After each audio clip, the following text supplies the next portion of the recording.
कि army made no attempt to identify civilians before shooting, tried to hide bodies report. और quoting eye witnesses to top officials have said villagers found the army's special forces trying to hide the bodies of 6 people by wrapping and loading them on a pickup van। Long Kumar और उन्होंने दा state commissioner रॉवी लैटियो more उन्होंने किया और उन्होंने आई witnesses ਨੂੰ ਕੋਟ ਕੀਤਾ ਕਿ ਕਿਵੇਂ ਉਹਨਾਂ ਨੇ ਈਵਨ ਜਿਨ੍ਹਾਂ ਨੂੰ ਮਾਰਿਆ ਉਹਨਾਂ ਦੀਆਂ ਲਾਸ਼ਾਂ ਵੀ ਖੁਰਦ-ਬੁਰਦ ਕਰਨ ਦੀ ਕੋਸ਼ਿਸ਼ ਕੀਤੀ ਔਰ ਮੁੜ ਕੇ ਡਿਨਾਈਲ ਚ ਇਹਨਾਂ ਨੇ ਹੋਣਾ ਸੀ ਕਿ ਜੀ ਐਸਾ ਤਾਂ ਕੁਝ ਵੀ ਨਹੀਂ ਹੋਇਆ। ਕਿ ਨਾਗਾਲੈਂਡ ਟੈਂਸ ਬਟ ਕਾਮ, State Cabinet calls off Hornbill Festival, wants repeal of Armed Forces Special Powers Act। 1997 ਤੋਂ ਜਿਹੜਾ ਪੈਕਟ ਇਹਨਾਂ ਨੇ ਨਾਗਿਆਂ ਨਾਲ ਸਾਈਨ ਕੀਤਾ ਹੋਇਆ ਨੈਗੋਸ਼ੀਏਸ਼ਨ ਤੋਂ ਬਾਅਦ ਉਹ ਅੜੇ ਹੋਏ ਨੇ ਕਿ ਭਾਈ ਤੁਹਾਡੀ ਜਦੋਂ ਅਸੀਂ ਗੱਲਬਾਤ ਸ਼ੁਰੂ ਕੀਤੀ ਅਸੀਂ ਤੁਹਾਨੂੰ ਦੱਸਿਆ ਸੀ ਕਿ ਭਾਈ ਠੀਕ ਹੈ ਅਸੀਂ ਤੁਹਾਡੇ ਨਾਲ ਇੰਡੀਅਨ ਸਟੇਟ ਨਾਲ ਮਾੜੀ ਮੋਟੀ ਕੋਆਰਡੀਨੇਸ਼ਨ ਰੱਖ ਲਾਂਗੇ ਪਰ ਸਾਡਾ ਕਨਸਟੀਟਿਊਸ਼ਨ ਵੀ ਆਪਣਾ ਹੋਏਗਾ, ਸਾਡਾ ਫਲੈਗ ਵੀ ਆਪਣਾ ਹੋਏਗਾ, ਸਾਡਾ ਨੈਸ਼ਨਲ ਸੌਂਗ ਵੀ ਵੱਖਰਾ ਹੋਏਗਾ।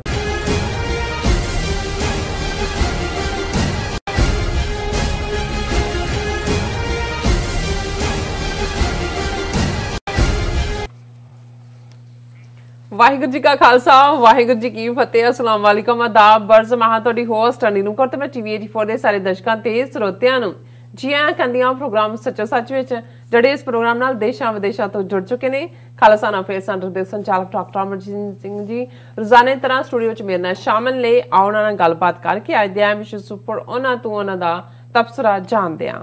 ਜੀ ਰਾਜ ਸਾਹਿਬ ਵਾਹਿਗੁਰੂ ਜੀ ਕਾ ਖਾਲਸਾ ਵਾਹਿਗੁਰੂ ਜੀ ਕੀ ਫਤਿਹ। हाँ जी नीलम कौर जी ਤੁਹਾਨੂੰ ਵੀ ਤੇ ਦੁਨੀਆ ਭਰ ਚ ਬੈਠੇ ਸਾਡੇ ਬਹੁਤ ਹੀ ਪਿਆਰੇ ਸੋਹਣੇ ਸਿਆਣੇ ਟੀਵੀ 84 ਦੇ ਦਰਸ਼ਕਾਂ ਨੂੰ ਵੀ ਵਾਹਿਗੁਰੂ ਜੀ ਕਾ ਖਾਲਸਾ ਵਾਹਿਗੁਰੂ ਜੀ ਕੀ ਫਤਿਹ ਤੇ ਸਾਡੇ ਬਹੁਤ ਹੀ ਪਿਆਰੇ ਮੁਸਲਮਾਨ ਭੈਣਾਂ ਭਰਾਵਾਂ ਨੂੰ अस्सलाम वालेकुम। जी राज साहब जी आया नु प्रोग्राम सच्चो सच विच बहुत शुक्रिया। जी राज साहब आज 7 दिसंबर 2021 24 मगर नानकशाही संमत 553 ਦਾ ਦਿਨ ਹੈ। ਤੇ ਰਾਜ ਸਾਹਿਬ ਪ੍ਰੋਗਰਾਮ ਸ਼ੁਰੂ ਕਰਨ ਤੋਂ ਪਹਿਲਾਂ ਅਸੀਂ ਆਪਣੇ ਦਰਸ਼ਕਾਂ ਤੇ ਸਰੋਤਿਆਂ ਨੂੰ ਹਮੇਸ਼ਾ ਤਰ੍ਹਾਂ ਦੱਸੀ ਵੀਅਰਸ ਜੇ ਤੁਸੀਂ ਹੱਕ ਸੱਚ ਇਨਸਾਫ ਤੇ ਪੈਰਾ ਦਿੰਦਾ ਇੱਕੋ ਇੱਕ ਚੈਨਲ ਟੀਵੀ 84 ਨੂੰ ਦੇਖਣਾ ਚਾਹੁੰਦੇ ਹੋ ਤਾਂ ਤੁਸੀਂ ਦੇਖ ਸਕਦੇ ਹੋ ਸਪੈਕਟਰਮ ਕੇਬਲ, ਆਰਸੀਨ ਕੇਬਲ, ਬੈਲ ਫੈਬ ਕੇਬਲ ਕੈਨੇਡਾ, roku, ਜਾਦੂ ਬਾਕਸ, ਸ਼ਾਵਾ, ਫੇਸਬੁੱਕ ਟੀਵੀ 84 ਦੀ ਐਪ ਰਾਹੀਂ online streaming and IP box ਤੇ ਤੁਸੀਂ ਟੀਵੀ 84 ਨੂੰ ਦੇਖ ਸਕਦੇ ਹੋ। ਵੀਅਰਸ ਜੇ ਤੁਸੀਂ ਟੀਵੀ 84 ਨਾਲ ਜਾਂ ਪ੍ਰੋਗਰਾਮ ਸੱਚੋ ਸੱਚ ਨਾਲ ਫੇਸਬੁੱਕ ਰਾਹੀਂ ਜੁੜੇ ਹੋ ਤਾਂ ਇਸ ਨੂੰ ਵੱਧ ਤੋਂ ਵੱਧ ਲਾਈਕ ਕਰੋ ਤੇ ਸ਼ੇਅਰ ਕਰੋ ਅਤੇ ਨਾਲ ਹੀ YouTube ਤੇ ਸਬਸਕ੍ਰਾਈਬ ਵੀ ਕਰੋ। ਵੀਅਰਸ ਇਹ ਵੀ ਤੁਹਾਨੂੰ ਦੱਸ ਦਈਏ ਕਿ ਜੇ ਤੁਸੀਂ ਟੀਵੀ 84 ਨਾਲ ਜਾਂ 24 ਆਪ ਦੇਖਣਾ ਚਾਹੁੰਦੇ ਹੋ ਤਾਂ ਤੁਸੀਂ ਦੇਖ ਸਕਦੇ ਹੋ SOS@tv84.tv ਤੇ। ਸੋ ਵੀਅਰਸ ਹੁਣ ਅਸੀਂ ਆਪਣੇ ਪ੍ਰੋਗਰਾਮ ਦੀ ਸ਼ੁਰੂਆਤ ਕਰਨ ਜਾ ਰਹੇ ਹਾਂ ਔਰ ਪ੍ਰੋਗਰਾਮ ਦੇ ਸ਼ੁਰੂ ਦੇ ਵਿੱਚ ਆਪਾਂ ਤੁਹਾਨੂੰ ਦੱਸ ਦਈਏ ਕਿ ਅੱਜ ਦੀ ਪ੍ਰੋਗਰਾਮ ਸੱਚੋ ਸੱਚ ਨੂੰ ਸਪਾਂਸਰ ਕੀਤਾ ਗਿਆ ਹੈ ਲਾਸ ਐਂਜਲਸ ਤੋਂ ਵੀਰ ਪਰਮਦੀਪ ਸਿੰਘ ਜੀ ਵੱਲੋਂ। ਸੋ ਇਹਨਾਂ ਨੇ ਡਾਕਟਰ ਅਮਰਜੀਤ ਸਿੰਘ ਜੀ ਦਾ ਧੰਨਵਾਦ ਕੀਤਾ ਹੈ ਕਿ ਟੀਵੀ 84 ਵੱਲੋਂ ਸਿੱਖ ਕੌਜ਼ ਨੂੰ ਉਭਾਰਨ ਲਈ ਜਿਹੜਾ ਚੰਗਾ ਕੰਮ ਕੀਤਾ ਜਾ ਰਿਹਾ ਹੈ ਔਰ ਤੁਹਾਡੀ ਪੰਜਾਬ ਵਿਚਲੀ ਜਿਹੜੀ ਟੀਮ ਦੀ ਵਧੀਆ ਇੰਟਰਵਿਊਜ਼ ਕਰ ਰਹੀਆਂ ਨੇ ਔਰ ਵਾਹਿਗੁਰੂ ਚੜ੍ਹਦੀ ਕਲਾ ਬਖਸ਼ਣ। ਸਮੁੱਚੀ ਟੀਮ ਦਾ ਧੰਨਵਾਦ ਔਰ ਦਰਸ਼ਕਾਂ ਨੂੰ ਬੇਨਤੀ ਹੈ ਕਿ ਟੀਵੀ 84 ਦੀ ਵੱਧ ਤੋਂ ਵੱਧ ਮਦਦ ਕੀਤੀ ਜਾਵੇ ਔਰ ਪੰਜਾਬ ਅਤੇ ਭਾਰਤ ਵਿੱਚ ਵਾਪਰ ਰਹੀਆਂ ਘਟਨਾਵਾਂ ਸਾਨੂੰ ਦੱਸ ਰਹੀਆਂ ਹਨ ਕਿ ਆਉਣ ਵਾਲਾ ਸਮਾਂ ਬੜਾ ਘਾਤਕ ਹੈ ਔਰ ਸਾਨੂੰ ਸਾਡੀਆਂ ਸੰਸਥਾਵਾਂ ਮਜ਼ਬੂਤ ਕਰਨ ਦੀ ਲੋੜ ਹੈ। ਸੋ ਅੱਜ ਦੀ ਸਪਾਂਸਰਸ਼ਿਪ ਲਈ ਅਸੀਂ ਵੀਰ ਪਰਮਦੀਪ ਸਿੰਘ ਜੀ ਹੋਰਾਂ ਦਾ ਤਹਿ ਦਿਲ ਤੋਂ ਸ਼ੁਕਰੀਆ ਅਦਾ ਕਰਦੇ ਹਾਂ ਔਰ ਤੁਹਾਨੂੰ ਵੀ ਅਪੀਲ ਤੇ ਬੇਨਤੀ ਕਰਦੇ ਹਾਂ ਕਿ ਤੁਸੀਂ ਵੀ ਪ੍ਰੋਗਰਾਮ ਸੱਚੋ ਸੱਚ ਨੂੰ ਵੱਧ ਤੋਂ ਵੱਧ ਸਪਾਂਸਰ ਕਰੋ। ਸਪਾਂਸਰਸ਼ਿਪ ਲਈ ਤੁਸੀਂ ਸਾਨੂੰ ਕਾਲ ਕਰ ਸਕਦੇ ਹੋ ਸਾਡੇ ਫੋਨ ਨੰਬਰ ਤੇ 5166191984 ਸੇਮ ਨੰਬਰ ਤੇ WhatsApp ਕਰ ਸਕਦੇ ਹੋ। ਤੁਸੀਂ ਸਾਨੂੰ ਈਮੇਲ ਵੀ ਕਰ ਸਕਦੇ ਹੋ info@tv84.tv ਤੇ। ਸੋ ਵੀਅਰਸ ਹੁਣ ਅਸੀਂ ਪਹਿਲੇ ਸੈਗਮੈਂਟ ਦੇ ਵਿੱਚ ਗੱਲਬਾਤ ਕਰਾਂਗੇ ਕਿ ਨਾਗਾਲੈਂਡ ਮਿਆਂਮਾਰ ਸਰਹੱਦ ਤੇ ਜਿਹੜੇ ਭਾਰਤੀ ਫੌਜ ਵੱਲੋਂ ਮਾਰੇ ਗਏ 17 ਬੇਗੁਨਾਹ ਨਾਗਿਆਂ ਦੀ ਜਿਹੜੀ ਘਟਨਾ ਦੀ ਚਰਚਾ ਇੰਟਰਨੈਸ਼ਨਲ ਮੀਡੀਆ ਅਤੇ ਸੋਸ਼ਲ ਮੀਡੀਆ ਤੇ ਖੂਬ ਹੋ ਰਹੀ ਹੈ। ਸੋ ਕੀ ਕਾਰਨ ਹੈ ਕਿ America, European Union, United nations ਆਦਿ ਜਿਹੜੇ ਇੰਟਰਨੈਸ਼ਨਲ ਸੰਸਥਾਵਾਂ ਵੱਲੋਂ ਇਸ ਦੀ ਨਿਖੇਧੀ ਕਿਉਂ ਨਹੀਂ ਕੀਤੀ ਜਾ ਰਹੀ? ਸੋ ਇੰਟਰਨੈਸ਼ਨਲ ਜਿਹੜੀ ਕਮਿਊਨਿਟੀ ਇਨਸਾਨੀ ਹੱਕਾਂ ਦੀ ਕਾਤਲ ਭਾਰਤੀ ਸਟੇਟ ਨੂੰ ਕਦੋਂ ਜਵਾਬਦੇਹ ਬਣਾਵੇਗੀ? ਸੋ ਇਸ ਬਾਰੇ ਆਪਾਂ ਗੱਲਬਾਤ ਕਰਨ ਜਾ ਰਹੇ ਹਾਂ। ਸੋ ਅਸੀਂ ਚਾਹਾਂਗੇ ਕਿ ਤੁਸੀਂ ਨਾਲ ਸਟਾਰਟਿੰਗ ਤੋਂ ਲੈ ਕੇ ਐਂਡ ਤੱਕ ਇਸ ਤਰ੍ਹਾਂ ਬਣੇ ਰਹਿਣਾ। ਦੇਖਣ ਸੁਣ ਲਈ ਤੁਹਾਡਾ ਸਭ ਦਾ ਬਹੁਤ ਬਹੁਤ ਧੰਨਵਾਦ। ਜੀ ਰਾਜ ਸਾਹਿਬ ਕੀ ਕਹਿਣਾ ਚਾਹੋਗੇ ਇਸ ਇਸ਼ੂ ਬਾਰੇ? ਦੇਖੋ ਸਭ ਤੋਂ ਪਹਿਲਾਂ ਤਾਂ ਅਸੀਂ ਅੱਜ ਦੇ ਪ੍ਰੋਗਰਾਮ ਨੂੰ ਸਪਾਂਸਰ ਕਰਨ ਲਈ ਵੀਰ ਪਰਮਦੀਪ ਸਿੰਘ ਲਾਸ ਐਂਜਲਸ ਤੋਂ ਉਹਨਾਂ ਦਾ ਬਹੁਤ ਸ਼ੁਕਰੀਆ ਅਦਾ ਕਰਦੇ ਹਾਂ ਜੀ। ਇਹ ਸਾਰੇ ਹੀ ਬੜੇ ਗੁਰਮੁਖ ਪੜ੍ਹੇ ਲਿਖੇ ਔਰ ਗੁਰਸਿੱਖੀ ਨੂੰ ਪਿਆਰ ਕਰਨ ਵਾਲੇ ਵੀਰ ਨੇ ਇਹ ਪੰਥਕ ਕਿਸੇ ਵੀ ਏਜੰਡੇ ਤੇ ਜੋ ਵੀ ਕੰਮ ਕਰਦਾ ਉਸ ਦੀ ਹਮਾਇਤ ਕਰਦੇ ਨੇ। ਮੈਂ ਉਹਨਾਂ ਬਾਰੇ ਜ਼ਿਆਦਾ ਨਹੀਂ ਕਹਿਣਾ ਚਾਹੁੰਦਾ ਕਿਉਂਕਿ ਇੱਕ ਉਹ ਵੀਰ ਵੀ ਹੁੰਦੇ ਨੇ ਜਿਹੜੇ ਸਿਰਫ ਤੇ ਸਿਰਫ ਗੁਪਤ ਰਹਿ ਕੇ ਸੇਵਾ ਕਰਨ ਨੂੰ ਪ੍ਰੈਫਰ ਕਰਦੇ ਨੇ ਔਰ ਉਹਨਾਂ ਦਾ ਇਹ ਹੁੰਦਾ ਹੈ ਕਿ ਭਾਈ ਅਸੀਂ ਤਾਂ ਆਪਣਾ ਦਸਵੰਧ ਗੁਰੂ ਦੇ ਲੇਖੇ ਲਾਉਂਦੇ ਹਾਂ। ਇਹ ਕੋਈ ਆਸਾਨ ਨਹੀਂ ਹੈ, ਇਹ ਸਾਡਾ ਫਰਜ਼ ਹੈ ਕਿਉਂਕਿ ਇਹ ਸਾਡੇ ਤੇ ਬਾਈਂਡਿੰਗ ਹੈ ਕਿ ਹਰ ਗੁਰਸਿੱਖ ਆਪਣੀ ਕਿਰਤ ਕਮਾਈ ਚੋਂ 10ਵਾਂ ਹਿੱਸਾ ਜਿਹੜਾ ਹੈ ਉਹ ਗੁਰੂ ਦੇ ਨਾਂ ਦੇ ਉੱਤੇ ਔਰ ਇਸ ਦੇ ਲਈ ਵੀ ਫਿਰ ਲੋੜਵੰਦਾਂ ਦੀ ਮਦਦ। ਇਹ ਵੀ 10ਵੇਂ ਪਾਤਸ਼ਾਹ ਦਾ ਫਰਮਾਨ ਹੈ, ਗਰੀਬ ਕੀ ਰਸਨਾ ਕੋ ਗੁਰੂ ਕੀ ਗੋਲਕ ਜਾਨੋ, ਕਿ ਕਿਸੇ ਵੀ ਲੋੜਵੰਦ ਨੂੰ, ਕਿਸੇ ਵੀ ਗਰੀਬ ਨੂੰ, ਕਿਸੇ ਵੀ ਜ਼ਰੂਰਤਮੰਦ ਨੂੰ ਜੋ ਜ਼ਰੂਰੀ ਹੈ ਜੇ ਤੁਸੀਂ ਉਸ ਨੂੰ ਦਿੰਦੇ ਹੋ ਤੇ ਗੁਰੂ ਸਾਹਿਬ ਕਹਿੰਦੇ ਨੇ ਕਿ ਸਮਝੋ ਇਹ ਮੇਰੀ ਗੋਲਕ ਦੇ ਵਿੱਚ ਪਹੁੰਚ ਗਿਆ, ਮੇਰੇ ਤੱਕ ਪਹੁੰਚ ਗਿਆ। ਔਰ ਜ਼ਾਹਰ ਹੈ ਕਿ ਅੱਜ ਦੇ ਪੀਰੀਅਡ ਦੇ ਵਿੱਚ ਜਦੋਂ ਅਸੀਂ ਬੇਗੁਨਾਹ ਦੇ ਮਾਰੇ ਜਾਣ ਦੀ ਗੱਲ ਕਰਦੇ ਹਾਂ, ਨਾਗਾਲੈਂਡ ਦੀ ਗੱਲ ਅਸੀਂ ਕਰਾਂਗੇ ਕਿ ਕਿਵੇਂ ਇੱਕ ਲੈਵਲ ਤੇ ਇਹ ਇੰਟਰਨੈਸ਼ਨਲ ਇਸ਼ੂ ਹੈ, ਪਰ ਕਿਵੇਂ ਇੰਟਰਨੈਸ਼ਨਲ ਹਕੂਮਤਾਂ, America, European Union, United Nations ਦੀ ਬਾਡੀ ਔਰ ਬਾਕੀ ਵੀ ਇਸ ਬਾਰੇ ਉਹਨਾਂ ਨੇ ਬਿਲਕੁਲ ਚੁੱਪ ਧਾਰੀ ਹੋਈ ਹੈ। ਪਰ ਜਦੋਂ ਅਸੀਂ ਜਿਹੜੇ ਲੋਕ ਹੈਵ ਨਾਟ ਨੇ, ਜਿਨ੍ਹਾਂ ਕੋਲ ਸਾਧਨ ਨਹੀਂ ਨੇ ਕਿ ਉਹਨਾਂ ਦੀ ਕਹਾਣੀ ਨੂੰ ਦੁਨੀਆ ਜਾਣ ਸਕੇ, ਸੁਣ ਸਕੇ, ਕੱਲੀ ਸਿੱਖ ਕੌਮ ਦੇ ਹਵਾਲੇ ਨਾਲ ਹੀ ਨਹੀਂ, TV 84 ਆਪਣੀ ਕੌਮ ਦੀ ਤਾਂ ਆਵਾਜ਼ ਬਣਿਆ ਇਹਨਾਂ 9 ਵਰਿਆਂ ਦੇ ਵਿੱਚ। ਇੱਕ ਨੈਰੇਟਿਵ ਜਿਹੜਾ ਕਿ ਭਾਰਤੀ ਹਕੂਮਤ ਨੇ ਸਿੱਖਾਂ ਦੇ ਖਿਲਾਫ ਨਾ ਪੱਖੀ ਸਿਰਜਿਆ ਸੀ, ਖਾਲਿਸਤਾਨ ਦੀ ਲਹਿਰ ਨੂੰ ਦਹਿਸ਼ਤਗਰਦੀ ਦੇ ਖਾਤੇ 'ਚ ਪਾਉਣ ਦੇ ਲਈ ਉਹਨਾਂ ਦੇ ਯਤਨ ਸੰਤ ਜਰਨੈਲ ਸਿੰਘ ਖਾਲਸਾ ਭਿੰਡਰਾਂ ਵਾਲਿਆਂ ਦੇ ਜੀਵਨ ਕਾਲ ਦੇ ਵੇਲੇ ਤੋਂ ਹੀ ਸਨ। ਅਸੀਂ ਦੇਖਦੇ ਹਾਂ ਕਿ ਕਿਵੇਂ ਭਾਰਤੀ ਮੀਡੀਆ ਨੇ ਉਦੋਂ, ਹਾਲਾਂਕਿ ਇਲੈਕਟ੍ਰੋਨਿਕ ਮੀਡੀਆ ਬਹੁਤ ਘੱਟ ਸੀ, ਭਾਰਤੀ ਦੂਰਦਰਸ਼ਨ ਤੋਂ ਇਲਾਵਾ ਪੂਰਾ ਕੰਟਰੋਲ ਜਿਹੜਾ ਉਹ ਇੰਡੀਅਨ ਗਵਰਨਮੈਂਟ ਦੇ ਕੋਲ ਸੀ। ਔਰ ਇਹ ਤਾਂ 1992 ਤੋਂ ਬਾਅਦ ਜਦੋਂ ਫਾਈਨੈਂਸ਼ੀਅਲ ਰਿਫਾਰਮਸ ਦੇ ਨਾਂ ਥੱਲੇ ਇੰਟਰਨੈਸ਼ਨਲ ਜਾਂ ਕਾਰਪੋਰੇਟ ਅਮਰੀਕਾ ਭਾਰਤ ਦੇ ਵਿੱਚ ਵੜਦਾ ਤੇ ਫਿਰ ਪ੍ਰਾਈਵੇਟ ਚੈਨਲਾਂ ਦੀ ਭਰਮਾਰ ਔਰ ਹੁਣ ਤਾਂ ਸੈਂਕੜਿਆਂ ਕੀ ਹਜ਼ਾਰਾਂ ਦੀ ਗਿਣਤੀ 'ਚ ਚੈਨਲ, ਔਰ ਫਿਰ ਉਹਨਾਂ ਨੂੰ ਵੀ ਕਿਵੇਂ ਅੱਗੋਂ ਮੈਨੀਪੂਲੇਟ ਕੀਤਾ ਗਿਆ, ਕਿਵੇਂ ਅੰਬਾਨੀ, ਅਡਾਨੀ, ਪਤੰਜਲੀ ਇਵੈਂਚੁਅਲੀ ਉਸ ਸਾਰੇ ਸੈਕਟਰ ਦੇ ਵੀ ਬਾਦਸ਼ਾਹ ਬਣ ਕੇ ਉੱਭਰੇ ਤੇ ਕਿਵੇਂ ਫਿਰ ਉਹਨਾਂ ਨੇ 2014 ਤੱਕ ਪਹੁੰਚਦਿਆਂ 24/7 ਹਿੰਦੂ ਤਵੀ ਪ੍ਰਚਾਰ ਕਰਕੇ ਮੋਦੀ ਨੂੰ ਪਾਵਰ ਦੇ ਉੱਤੇ ਲਿਆਂਦਾ ਔਰ ਹੁਣ ਕਿਸ ਅੰਦਾਜ਼ ਦੇ ਵਿੱਚ ਜਿਹੜਾ ਇਹ 7 ਵਰਿਆਂ ਦੇ ਵਿੱਚ 2014 ਤੋਂ 2021 ਤੱਕ ਅਸੀਂ ਦੇਖਦੇ ਹਾਂ ਕਿ ਹਿੰਦੂਤਵਾ ਦਾ ਪ੍ਰਚਾਰ 24/7 ਚੱਲ ਰਿਹਾ ਹੈ। ਨਫ਼ਰਤ ਦੀ ਜਿਹੜੀ ਹੈ ਉਹ ਪੂਰੀ ਖੇਡ ਵੀ ਖੇਡੀ ਜਾ ਰਹੀ ਹੈ ਔਰ ਕਿਵੇਂ ਈਵਨ ਜੇ ਸੋਸ਼ਲ ਮੀਡੀਆ ਆਇਆ ਜਿਸ ਚੋਂ ਅਸੀਂ ਕਦੇ ਅਰਬ ਸਪਰਿੰਗ ਜਾਂ ਤਬਦੀਲੀ ਜਾਂ ਚੈਲੰਜ ਦੁਨੀਆ ਦੇ ਵਿੱਚ ਇੱਕ ਨਵੀਂ ਚੇਤਨਾ ਦੀ ਗੱਲ ਹੋਈ ਖਾਸ ਤੌਰ ਤੇ ਯੰਗਰ ਪੀੜ੍ਹੀ ਵੱਲੋਂ, ਤੇ ਫਿਰ ਅਸੀਂ ਦੇਖਦੇ ਹਾਂ ਵੀ ਕਿਵੇਂ ਇਹਨਾਂ ਹਿੰਦੂਕਿਆਂ ਨੇ ਜਿਹੜਾ ਉਸ ਨੂੰ ਵੀ ਆਪਰੇਟ ਕੀਤਾ ਸੋਸ਼ਲ ਮੀਡੀਆ ਨੂੰ, ਜਿਹਦੇ 'ਚ ਖਾਸ ਤੌਰ ਤੇ ਫੇਸਬੁੱਕ, ਕਿਵੇਂ ਉਸ ਨੂੰ ਹੇਟ ਕੈਂਪੇਨ ਦੇ ਲਈ ਇਸਤੇਮਾਲ ਕੀਤਾ। ਔਰ ਅੱਜ ਅਸੀਂ ਇੱਕ ਸੈਗਮੈਂਟ ਡਿਸਕਸ ਕਰਾਂਗੇ ਕਿ ਕਿਵੇਂ ਰੋਹਿੰਗਿਆ ਮੁਸਲਮਾਨ ਰਫਿਊਜੀਆਂ ਨੇ ਅਮਰੀਕਾ, ਕੈਨੇਡਾ ਜਿਹੜੇ ਬੈਠੇ ਨੇ ਫੇਸਬੁੱਕ ਦੇ ਖਿਲਾਫ $150 ਬਿਲੀਅਨ ਦਾ ਲਾ ਸੂਟ ਕੀਤਾ ਕਿ ਉਹਨਾਂ ਨੇ ਲਗਾਤਾਰਤਾ ਨਾਲ ਜਿਸ ਕਿਸਮ ਦਾ ਨਫ਼ਰਤ ਭਰਿਆ ਪ੍ਰਚਾਰ ਰੋਹਿੰਗਿਆ ਮੁਸਲਮਾਨਾਂ ਦੇ ਖਿਲਾਫ ਜਿਹੜੇ ਬੰਗਾਲੀ ਮੂਲ ਦੇ ਮਿਆਂਮਾਰ 'ਚ ਰਹਿੰਦੇ ਨੇ ਕੀਤਾ ਕਿ ਇਵੈਂਚੁਅਲੀ ਜਿਹੜੀ ਫੌਜੀ ਜੁੰਡਲੀ ਹੈ ਮਿਆਂਮਾਰ ਦੀ, ਉਹਨਾਂ ਨੇ ਰੋਹਿੰਗਿਆਂ ਦੀ ਨਸਲਕੁਸ਼ੀ ਕੀਤੀ ਔਰ ਇਹਦੇ ਲਈ ਫੇਸਬੁੱਕ ਜ਼ਿੰਮੇਵਾਰ ਹੈ। ਔਰ ਜੇ ਅਸੀਂ ਇਹੀ ਕ੍ਰਾਈਟੇਰੀਆ ਸਿੱਖਾਂ ਵੱਲ ਦੇਖੀਏ ਕਿ ਕਿਵੇਂ ਇਸੇ ਹੀ ਫੇਸਬੁੱਕ ਰਾਹੀਂ ਉਹ ਕਿਸਾਨ ਮੂਵਮੈਂਟ ਹੋਏ, ਖਾਲਿਸਤਾਨ ਦੇ ਇੰਟਰਨੈਸ਼ਨਲ ਮੂਵਮੈਂਟ ਹੋਏ, ਰੈਫਰੈਂਡਮ 2020 ਮੁਹਿੰਮ ਹੋਏ, ਕਿਵੇਂ ਇਸ ਫੇਸਬੁੱਕ ਦੇ ਪਲੇਟਫਾਰਮ ਨੇ ਹਿੰਦੂਤਵੀ ਏਜੰਡਾ ਜਿਹੜਾ ਉਸ ਨੂੰ ਪ੍ਰਮੋਟ ਕਰਨ ਵਾਲੇ ਕਪਲ ਮਿਸ਼ਰਾ ਤੋਂ ਲੈ ਕੇ ਥੱਲੇ ਤੱਕ ਉਹਨਾਂ ਨੂੰ ਪ੍ਰਮੋਟ ਕੀਤਾ। ਪਰ ਦੂਸਰੇ ਪਾਸੇ ਕਿਵੇਂ ਸਿੱਖ ਆਵਾਜ਼ ਨੂੰ ਕੁਚਲਣ ਦੇ ਲਈ ਉਹਨਾਂ ਨੇ ਕਿਵੇਂ ਜਿਹੜੇ ਨੇ ਕਿੰਨੇ ਅਕਾਊਂਟ ਬੰਦ ਕੀਤੇ। ਅਸੀਂ TV 84 ਜਿਹੜਾ ਕਿ ਬਿਲਕੁਲ well within the ambit of UN charter ਔਰ ਇੰਟਰਨੈਸ਼ਨਲ ਲਾਅ ਅਸੀਂ ਆਪਰੇਟ ਕਰਦੇ ਹਾਂ ਅਮਰੀਕਨ ਸੋਇਲ ਤੋਂ, ਪਰ ਜਿਵੇਂ ਜੂਨ 2020 ਤੋਂ ਸਾਡਾ ਪੇਜ ਬੈਨ ਕੀਤਾ ਹੋਇਆ ਔਰ ਹੁਣ ਇਸ ਹੱਦ ਤੱਕ ਵੀ ਉਹਨਾਂ ਦੀ ਇੰਟਰਫੇਰੈਂਸ ਹੈ ਕਿ ਜੇ ਇੱਕ ਕਿਸਾਨਾਂ ਦੀ ਸਪੋਰਟ ਦੇ ਵਿੱਚ ਸੌਂਗ ਜਿਹੜਾ TV 84 ਨੇ ਜਿਹੜਾ ਹੈ ਜਿਹਦਾ ਕਾਪੀਰਾਈਟ ਸੀ ਉਹਨੂੰ ਚਲਾਇਆ ਔਰ ਉਸ ਦੇ ਉੱਤੇ ਉਹਨਾਂ ਨੇ ਇੰਡੀਅਨ ਗਵਰਨਮੈਂਟ ਨੇ ਆਫੀਸ਼ੀਅਲੀ YouTube ਨੂੰ ਕਿਹਾ ਹੋਇਆ ਕਿ ਇਸ ਦੇ ਉੱਤੇ ਪਾਬੰਦੀ ਲਾਈ ਜਾਏ ਕਿਉਂਕਿ ਇਹ ਵੱਖਵਾਦ ਨੂੰ ਜਿਹੜਾ ਉਹ ਉਤਸ਼ਾਹਿਤ ਕਰਦਾ। ਸੋ ਇੱਕ ਪਾਸੇ ਇਸ ਲੈਵਲ ਤੱਕ ਜਿਹੜੀ ਜਦੋਂ ਇੰਟਰਫੀਅਰੈਂਸ ਹੈ ਤੇ ਫਿਰ ਜਿਹੜੀ ਸਾਨੂੰ ਸਮਝਣ ਦੀ ਲੋੜ ਹੈ। ਅੱਜ ਹੀ ਸਟੂਡੀਓ ਆਉਣ ਤੋਂ ਪਹਿਲਾਂ ਸਾਡੇ ਵੀਰ ਗੋਬਿੰਦਰ ਸਿੰਘ ਔਰ ਯੰਗ ਨੌਜਵਾਨ ਅਮਨਦੀਪ ਸਿੰਘ ਉਹਨਾਂ ਦੀ ਕਾਨਫਰੰਸ ਕਾਲ ਉਹਨਾਂ ਨੇ ਕਰਕੇ ਮੇਰੇ ਨਾਲ ਗੱਲਬਾਤ ਕੀਤੀ। ਉਹ ਚਿੰਤਤ ਸਨ, ਵਰਿਡ ਸਨ ਕਿ ਭਾਈ TV 84 ਦਾ ਜਿੰਨਾ ਅਹਿਮ ਰੋਲ ਹੈ ਉਸ ਨੂੰ ਕੋਈ ਫਾਈਨੈਂਸ਼ੀਅਲ ਕ੍ਰਾਈਸਿਸ ਹੋਏ ਜਾਂ ਇਹ ਕਮਜ਼ੋਰੀ ਵੱਲ ਜਾਏ ਵੀ ਇਹ ਤਾਂ ਨਾ ਸਹਿਣਯੋਗ ਹੈ, ਵੀ ਕੀ ਕੀਤਾ ਜਾਏ, ਕਿਵੇਂ ਅਸੀਂ ਆਪਣੇ ਇਸ ਮੈਸੇਜ ਨੂੰ ਕਿ ਭਾਈ ਇਹ ਤੁਹਾਡੀ ਜੇ ਅੱਜ ਆਵਾਜ਼ ਇੱਕ ਖੜੀ ਹੈ, ਠੀਕ ਹੈ ਹੁਣ ਹੋਰ ਵੀ ਬਹੁਤ ਸਾਰੇ ਚੈਨਲ ਆਪੋ ਆਪਣੀ ਧਿਰ ਜਾਂ ਆਪੋ ਆਪਣੇ ਧੜੇ ਦੇ ਪ੍ਰਚਾਰ ਦੇ ਲਈ ਐਕਟਿਵ ਹੋਣਗੇ, ਲੇਕਿਨ TV 84 ਦੀ ਪਾਲਿਸੀ ਪਹਿਲੇ ਦਿਨ ਤੋਂ ਇਹ ਰਹੀ ਪਿਛਲੇ 9 ਸਾਲਾਂ 'ਚ ਅਸੀਂ ਆਪਣਾ ਪਲੇਟਫਾਰਮ ਹਰ ਜਥੇਬੰਦੀ ਨੂੰ ਜਿਹੜਾ ਸਿੱਖੀ ਵੈਲਿਊਜ਼ ਦੀ ਗੱਲ ਕਰਦੀ ਹੈ, ਜਿਹੜੀ ਖਾਲਿਸਤਾਨ ਦੇ ਲਈ ਵਚਨਬੱਧ ਹੈ, ਉਹ ਸਾਡੇ ਨਾਲ ਸਹਿਮਤ ਨੇ ਜਾਂ ਨਹੀਂ ਨੇ, ਇਸ ਨੂੰ ਦਰਕਿਨਾਰ ਕਰਦੇ ਹੋਏ ਅਸੀਂ ਦੁਨੀਆ ਭਰ 'ਚ ਹੋਣ ਵਾਲੇ ਖਾਲਿਸਤਾਨੀ ਪ੍ਰੋਗਰਾਮ ਜਾਂ ਪੰਥਕ ਪ੍ਰੋਗਰਾਮ ਉਹਨਾਂ ਨੂੰ ਜਿਹੜਾ ਉਹ ਲਾਈਵ ਟੈਲੀਕਾਸਟ ਕੀਤਾ ਹਰ ਇੱਕ ਦੇ ਨਾਲ ਇੰਟਰਵਿਊ। ਔਰ ਜਿਵੇਂ ਉਹਨਾਂ ਨੇ ਵੀਰ ਪਰਮਦੀਪ ਸਿੰਘ ਹੋਰਾਂ ਨੇ ਕਿਹਾ ਕਿ ਸਾਡੀ ਪੰਜਾਬ ਦੀ ਟੀਮ, ਦਿੱਲੀ ਦੀ ਟੀਮ